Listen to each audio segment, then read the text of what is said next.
Hello, hello mga palangging. Magluluto tayo ngayon ng pinakbet. Ito ang ating mga gulay.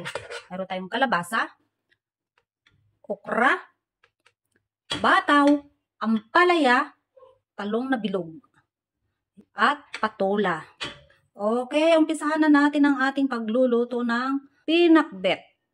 Maglalagay na tayo ng mantika at magigisa-gisa na tayo ng sibuyas. Na natin ang bawang. Ilagay na rin natin ang kamatis. Halu-haluin yan. At durog-durogin. Ilagay na natin itong hipon. Ang hipon ang kanyang sahog ng ating pinakbet. Inigaan ko na yan ng kalamansi at nilagay ko na rin ng black pepper. Set aside muna natin itong hipon kasi baka ma-overcook yan kapag iwanan lang natin dito. Kaya isit aside muna natin to at ano na natin ang mga gulay, lulutuin na natin. Unahin natin ang kalabasa kasi yan ang kalabasa ang matagal maluto. Kaya unahin muna natin ng lagay ang kalabasa.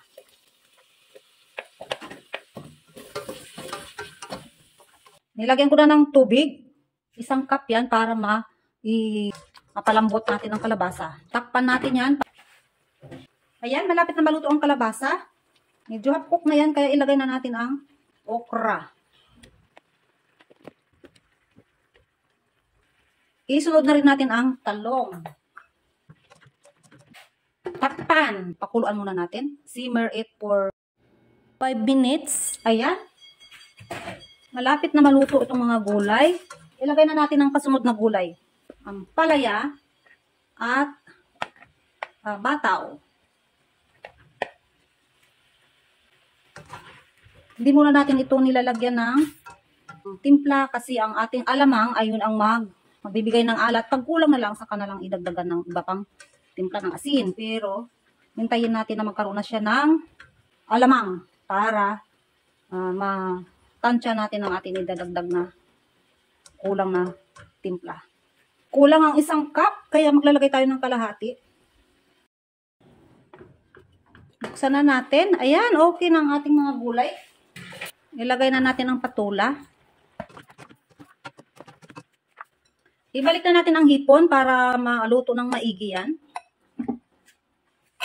At maglagay na rin tayo ng alamang.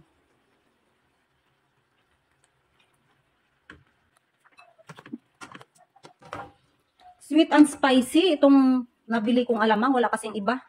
Walang iba. Ayaw ko nga sana ng sweet. Kaya lang wala namang ibang mabili. Lahat ng bagong alamang ay laging may sweet. Bihira lang yung wala. Kaya wala namang mabilhan dito. Kaya ito na lang, yung sweet and spicy.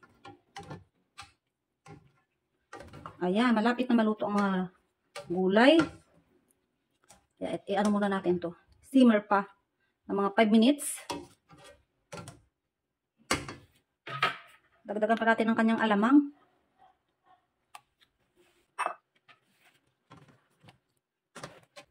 Uy, tingnan nyo. Very nice. Colorful ang ating mga gulay.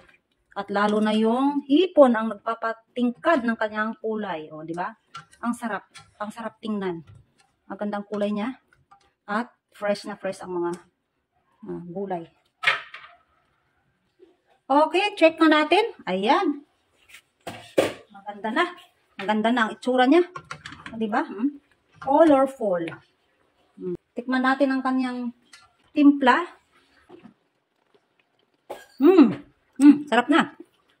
Tama lang. Tama lang ang kanyang timpla. Hindi siya maalat. At may kunting, ano siya ng spice, may kunting kick ng anghang. Ayan. O, diba? O, tingnan nyo. O, diba? Ang sarap. Ang sarap tingnan ng aking pinakbet. Pinakbet special. Hipon ang kanyang sahog, kasi yan lang ang available dito sa bahay. Kaya yan na lang ang aking sinahog dyan. Hipon. Okay, that's all. Ang sarap na. Masarap siya tingnan at lalo siyang masarap kainin. Kasi sariwang-sariwa ang mga gulay at very colorful pa, sari-sari. Kaya, masarap. Crunchy. Malutong ang bataw. Diba sa bahay kubo yan? Sitaw, bataw, patani. Masarap pa nga din ito kung may patani. Pero wala tayong patani ngayon, kaya yan na lang muna. Ang ating mga gulay pang pinakbet. Masarap. Try ninyo itong patulas sa pinakbet. Masarap yan. Yan. Okay, that's all. Thank you for watching. Please follow, like, and share.